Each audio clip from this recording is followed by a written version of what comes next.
মোবাইলটা পিছু মাকার দেয় সামনে মোবাইল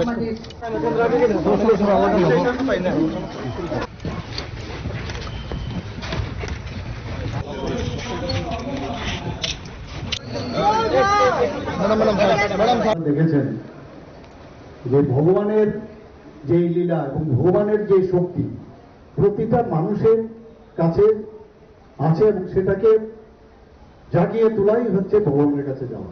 কিছুদিন আগে আপনারা দেখেছেন 22 তারিখে মাননীয় প্রধানমন্ত্রী শ্রী নরেন্দ্র মোদী যে ত্রিপুরাতে এসেছিলেন, 500 বছরের পুরনো ইতিহাস মাতা ত্রিপুরা সুন্দরী মন্দির।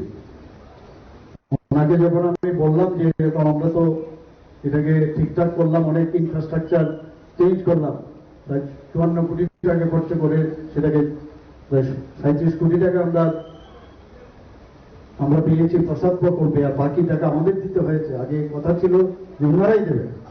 আমি কয়েকবার গেছি, কিন্তু শেষ পর্যন্ত আমাদের যে বাজেট থেকে আমরা 17 কোটি টাকা দিয়ে প্রায় 54 কোটি দিয়ে কাজটা কমপ্লিট করলাম। আরো আগে আসার কথা ছিল, কিন্তু আমরা সবাই জানি তখন যখন আসার কথা তখন পাকিস্তানের যে মদতপুষ্ট যে আরেক ওষুধ, আমরা সেই ওষুধ নিরীহ পর্যটকদের 25 জন +1 আমাদের নেপালে পর্যটকদের হত্যা করেছে।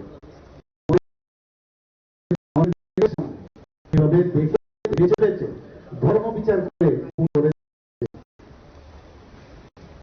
মাননীয় প্রধানমন্ত্রীজি তখন বললেন যে যাদের সিঁদুর তুমি মুছেছ তোমরা এই ওষুধ তোমাদেরকে পদ আমি যে কোনো সময় আমি করবো এবং তাদেরকে পাল্টা আমি জবাব দেবো, সেটা উনি করেছেন। এবং এইভাবে যে মায়ের আরাধনা করেন বা আমরা করি, এই যে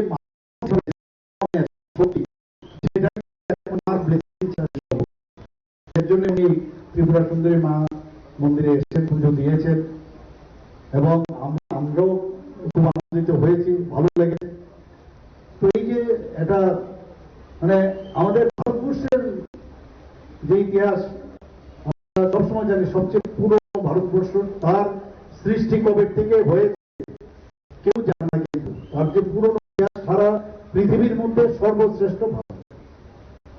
এবং আমরা সনাতন ধর্ম সনাতন বলি, সনাতনের অর্থ হচ্ছে যা কবে সৃষ্টি হয়েছে কেউ বলতে পারবে না। অনেক দেশের যে সভ্যতা সেটা কিন্তু এখন বিলীন হচ্ছে, কিন্তু ভারতবর্ষের সভ্যতা এতগুলো এই যে আপনার ইংরেজরা শাসন করলো, মোগলরা শাসন করলো, কিন্তু ভারতবর্ষের সভ্যতা কিন্তু বিলীন হয়নি। আজকে গ্রিক সভ্যতা শেষ, মিউজিয়ামে চলে গেছে, বিভিন্ন আরো এই ধরনের যে ইজিপ্টের সভ্যতা, এগুলো কিন্তু আস্তে আস্তে করে নষ্ট হয়ে যাচ্ছে, কিন্তু ভারতের সভ্যতা, ভারতের ইতিহাস, সেই কারণে এটা সনাতন। তারপর যখন ওকে খালি একটু ওকে ছুঁলো খালি বুকের মধ্যে খালি, আমরা সব ইতিহাস জানি, তারপর দেখা গেল ও বুঝতে পারলো যে এই দুনিয়াটা ব্রহ্মাণ্ডটা মানে এই রামকৃষ্ণের হাতে দেখিয়ে দিল। অর্থাৎ কিন্তু আমরা জানি চিকাগোতে ওনার কি ভাষণ, সেগুলো নিয়ে গেছে। তো সেই জায়গায় আজকে এই যে ওষুধ বানালো, সেই ওষুধ থেকে মুক্তি পাওয়ার জন্য আবার কিন্তু সেই যে লক্ষ্মীন্দরের যে ছিদ্র থাকে একটা, সেই ছিদ্রের মধ্যে দিয়ে ভগবান আমাদের মা দুর্গার যে সৃষ্টি, এবং তার মাধ্যমে আমরা প্রতি বছর আমরা অপেক্ষা করি, প্রতি বছরেই এই ধরনের ওষুধ কিন্তু আমাদের সমাজেও কিন্তু সবসময় থাকে। তো এখন তো আর সেইভাবে সম্ভব হবে না, কিন্তু একটু আগে আমাদের রাজীব বাবু বলছিলেন যে নারী শক্তি খুব ইম্পর্টেন্ট আমাদের জন্য। মাননীয় প্রধানমন্ত্রীজিও বলছেন যে নারীদের শক্তিশালী যদি করা যায়, এখন এর ফর্মটা একটু অন্যরকম হয়েছে। যে কোনো ধরনের যখন অসামাজিক কাজ হয়, যেদিন নারীরা রাস্তায় বেরিয়ে পড়বে, তাদের প্রতিবাদ করবে, তখন এই অসামাজিক কাজে যে ওষুধগুলো আছে তারা কিন্তু আর সাহস পাবে না। প্রতি বছর আমাদের এর থেকে আমাদের শিক্ষা নেওয়া উচিত। আমরা আসি, ভগবান প্রার্থনা করি, আশীর্বাদ চাই, পাশাপাশি নিজেদেরকেও শক্তিশালী বানাতে হবে, শক্তিশালী করতে হবে। কারণ আমাদের মধ্যে কিন্তু সবকিছু আছে, কিন্তু আমরা নিজেরাই বুঝতে পারি না যে আমাদের মধ্যে যে সবকিছু আছে সেটা বুঝার আগে আমরা অন্যের উপর ডিপেন্ডেন্ট থাকি। এটা একটু ভালো করে যদি আমরা পড়াশোনা করি সেটা বুঝতে পারি। Everything is in you. Impossible বলে কিছু নেই। যদি কেউ বুঝে ধরে নেয় যে আমি করতে পারবে, আর একটা অনেস্টি যে বিষয় সেটা থাকা দরকার। ভালো চিন্তা করা, ভালো লোকের কথা শোনা। আবার এই ধরনের ওষুধের জন্য যদি শক্তির প্রয়োজন হয়, শক্তিরও প্রয়োগ করতে হবে। তাহলে আমাদের সরকারও আমরা সেইভাবে চেষ্টা করছি। কারণ অনেক ধরনের সমস্যা থাকে, সমাজে থাকতে গেলে সমস্যা থাকবেই, এবং সমস্যা থাকতে গেলে সমস্যা যারা সৃষ্টি করে এবং তারও লিমিটেশন আছে, লিমিটেশনের বাইরে যদি যায়, তাকে এই বধ করার জন্য যা যা শক্তি প্রয়োগ সেটা আমরা করি। আমাদের মাইথোলজি যেটা সবাই পড়েছি, আমরা যা জানি যে ওষুধ যে ভগবানের কাছে প্রার্থনা করে যেভাবে বর পেয়েছেন ব্রহ্মার থেকে, যে আর মৃত্যুর জন্য ও বর চেয়েছিল, কিন্তু ভগবান ব্রহ্মা কিন্তু ওনাকে দিতে চায়নি। তো যেহেতু অনেক দিন ধরে সে ওনাকে স্তুতি ইত্যাদি পাঠ করে ওনাকে ওনার আসবার জন্য বাধ্য করলেন, এবং উনি তুষ্ট হয়ে এসছেন যে কি বর চাও, যা আমরা শুনতাম ওদের মাইক করে দিতে। তা আমার একদম জায়গায় কোনো সময় আমরা না মরতে হবে বলে, যে প্রথম তো দিতে চাইনি, শেষ পর্যন্ত বললে যে না, তাহলে বলে যে এক মেয়ে লোক যদি আমাকে মেরে তাহলে কোনো অসুবিধা নেই। তো তথাস্তু বলে ঠিক আছে, তোমার ব্যবস্থা তো আমি জানি কি হবে আগামী দিন। তো মেয়ে আমাকে কি করবে, আমি এত বড় অসুর।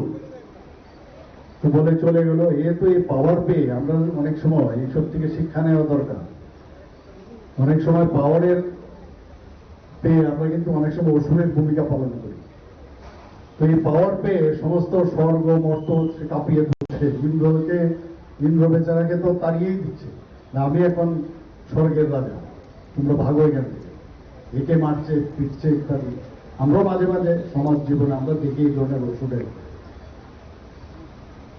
তারপরে ইন্দ্র সমস্ত দেব দেবতারা নিয়ে গিয়ে হাজির হলেন শিব ঠাকুরের এখানে।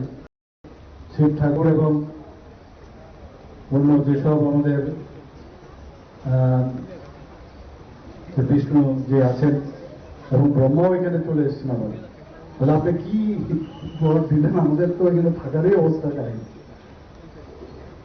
তখন ব্রহ্মাজি বললেন যে আমি তো একটা দিয়েছি ওনাকে মন্ত্র, যে মহিলার দ্বারাই তুমি নিহত হবে।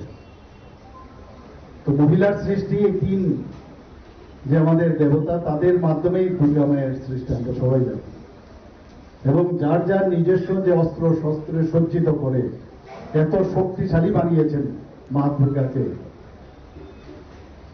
যে যদিও মহিলা কিন্তু তার মধ্যে সমস্ত শক্তি কিন্তু পুরুষের শক্তি দেওয়া হয়েছে। এবং সমস্ত দেব দেবতারা সমস্ত অস্ত্র শস্ত্রে সজ্জিত করেছে। আমরা এইসব কাহিনী জানি। এখনকার ছেলে মেয়েরা হয়তো এইসব বিষয় জানে না। দুর্গা পূজা এসছে, নম নম দুর্গা বলে চলে যায়, তো কাহিনীটা জানতে হবে। আমার মনে হয় এগুলো আমাদের ছোট ছোট ছেলে মেয়েদের বলতে হবে।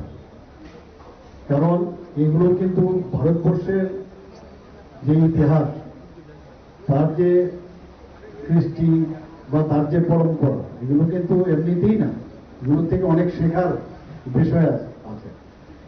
অনেকে বলছেন যে আপনি কি দেখেছেন, ভগবান দেখেছেন? তো আমরা জানি বিবেকানন্দজি ভগবান নিয়ে কত চিন্তায় ছিলেন। শেষ পর্যন্ত দৌড়তে দৌড়তে এক ইংরেজ যে প্রফেসর টিচার ওনাকে বললেন, তুমি যদি ভগবান দেখতে হয় তো আমি শুনেছি তুমি রামকৃষ্ণের ঠাকুরের এখানে যেতে পারো। বেচারা দৌড়ে, সেখানে বেচারাই বলবো, তখন দৌড়ে দৌড়ে গেলেন। তো সেখানে গিয়ে এই বিষয়ে আমরা সবাই জানি, শেষ পর্যন্ত যে খালি টাচ করেছে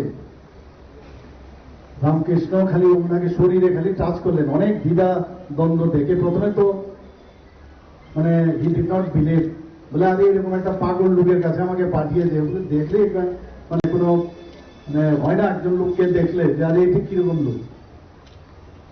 কিন্তু তারপরে যখন চলে এসে তবুও নেশা যে আমার জানতেই হবে ওদের গড এক্সিস্ট না। তো শেষ পর্যন্ত যখন গেল তারপর দেখেই বললো, তুই এতদিন ধরে কোথায় ছিলি নরেন্দ্র, তোর তো আর আগে আসা উচিত ছিল। এত শ্রেষ্ঠ ভারত হতে যাচ্ছে। আজকে আর্থসামাজিক আর্থিকভাবে আমরা 11 থেকে আমরা আজকে 4th পজিশনে চলে এসেছি। বিকশিত ভারত আমরা আমাদের জন্মের পর থেকে শুনছি ডেভেলপিং কান্ট্রি, ডেভেলপিং। কবে যে ডেভেলপ হবে আমরা জানতাম না, কারণ there is no order of the life. আমাদের কিভাবে চলতে হবে সেই দিশা নির্দেশিকা কেউ দেখায়নি। মাননীয় প্রধানমন্ত্রী যে আসার পর থেকে আমরা কিন্তু সেটা দেখতে পেয়েছি।